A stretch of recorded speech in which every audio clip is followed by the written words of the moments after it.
उत्तर प्रदेश में साल 2026 के पंचायत चुनावों की सुगबुगाहट तेज हो गई है और इस बार का चुनाव पिछले वर्षों की तुलना में न केवल ऐतिहासिक होगा, बल्कि तकनीकी रूप से भी अत्यंत आधुनिक होने जा रहा है।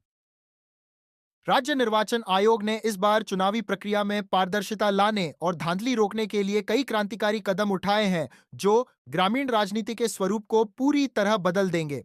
इस बार के चुनाव की सबसे बड़ी विशेषता यह है कि सरकार फर्जी मतदान को जड़ से खत्म करने के लिए स्टेट वोटर नंबर और फेशियल रिकॉग्निशन सिस्टम जैसी अत्याधुनिक तकनीकों का सहारा ले रही है।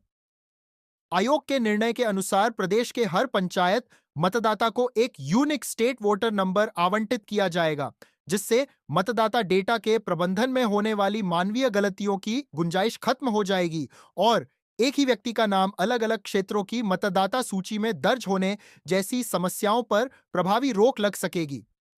तकनीकी मोर्चे पर दूसरा सबसे बड़ा बदलाव फेशियल स्कैनिंग के रूप में सामने आएगा, जिसके तहत मतदान केंद्रों पर मतदाताओं की पहचान उनके चेहरे के जरिए की जाएगी।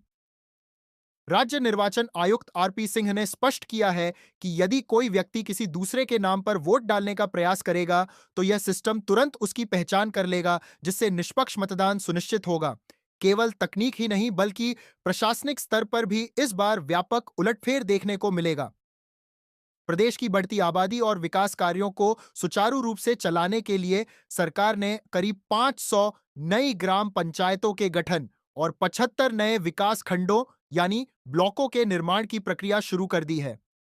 डिप्टी सीएम केशव प्रसाद मौर्य की पूर्व घोषणा के अनुसार इन नए ब्लॉकों के अस्तित्व में आने के बाद उत्तर प्रदेश में ब्लॉकों की कुल संख्या 826 से बढ़कर 901 हो जाएगी, जिससे स्थानीय स्तर पर शासन की पहुंच और अधिक मजबूत होगी। पंचायती राज विभाग के आंकड़ों के मुताबिक वर्तमान में प्रदेश में ग्राम पंचायतों की संख्या में भी बदलाव आया है। साल 2021 के चुनाव के समय प्रदेश में 58,189 पंचायतें थीं, लेकिन नगरीय निकायों के विस्तार के कारण करीब 494 ग्राम पंचायतें शहरी सीमा में शामिल हो गईं, जिससे वर्तमान संख्या 57,695 रह गई है। हालांकि अब पुनर्गठन की प्रक्रिया के तहत जहां आबादी अधिक हो चुकी है, वहां नई पंचायतें बनाई जा रही हैं और नियम के अनुसार न्यूनतम 1,000 की आबादी पर एक ग्राम पंचायत का मानक तय किया गया है।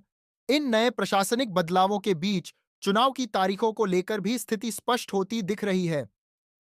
पंचायती राज मंत्री ओम प्रकाश राजभर ने अपने ताजा बयान में दावा किया है कि सरकार अप्रैल से मई के बीच चुनाव कराने के लिए पूरी तरह प्रतिबद्ध है और तैयारियों को अंतिम रूप दिया जा रहा है।